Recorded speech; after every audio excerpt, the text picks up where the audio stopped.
കാഞ്ഞിലമൂട്ടിൽ Amritharaj, Ammu, financially well off ആയ ഒരു കുടുംബത്തിലെ അംഗം. ഒരു സക്സസ്ഫുൾ കഫേ ഒക്കെ നടത്തിക്കൊണ്ടിരിക്കുകയാണ്. നല്ലൊരു കുക്കാണ്. ചുരുക്കത്തിൽ most eligible bachelor in town ഒക്കെയാണ്. എന്നാൽ പുള്ളിക്ക് പെണ്ണ് കിട്ടുന്നില്ല. കുറെ നാളായി ഇങ്ങനെ കല്യാണാലോചനകളൊക്കെ നടക്കുന്നുണ്ടെങ്കിലും പെണ്ണ് കിട്ടുന്നില്ല. പുള്ളിയുടെ വീട്ടില് അച്ഛനും അപ്പൂപ്പനും ചിറ്റപ്പനും അനിയനും ഒക്കെ ഉണ്ടെങ്കിലും വീട്ടിലൊരു പെണ്ണില്ല. ആ കുടുംബത്തിന് ഒരു സർപ്പശാപം ഉണ്ട് എന്ന നാട്ടിലൊരു പരക്കെ പറച്ചിലുണ്ട്. അങ്ങനെ ഇരിക്കെ പുള്ളിയുടെ ലൈഫിലേക്ക് സ്നേഹ മാർക്കോസ് എന്നൊരു പെൺകുട്ടി വരുന്നു. തുടർന്ന് അവരുടെ രണ്ടുപേരുടെയും ഫാമിലീസിൽ നടക്കുന്ന അത്ര സ്വാഭാവികമല്ലാത്ത സംഭവങ്ങളാണ് സിനിമ. വിഷ്ണു അരവിന്ദന്റെ സംവിധാനത്തിൽ ഷറഫുദ്ദീൻ, കല്യാണി പണിക്കർ, സായ്കുമാർ, ജഗദീഷ്, അസീസ് നെടുമങ്ങാട് തുടങ്ങിയവരെല്ലാം പ്രധാന കഥാപാത്രങ്ങളെ എത്തിയ ഒരു പടമാണ് മധുവിധു.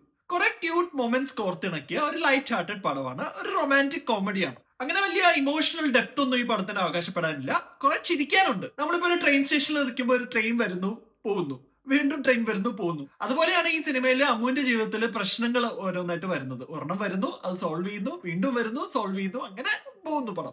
ഇതിൽ എസ്പെഷ്യലി അസീസ് നെടുമങ്ങാട് നന്നായിട്ട് ചെയ്തിട്ടുണ്ടെന്ന് തോന്നി. ഇതിന്റെ മ്യൂസിക് ചെയ്തിരിക്കുന്ന ഹിഷാം അബ്ദുൾ വഹാബാണ്. നന്നായിട്ട് തന്നെ അതും വന്നിട്ടുണ്ട്. എന്തായാലും ഒരു വീക്കെൻഡ് ചില്ലായിട്ട് കണ്ടിരിക്കാൻ പറ്റിയ ഒരു പടമാണ് മധുവിധു.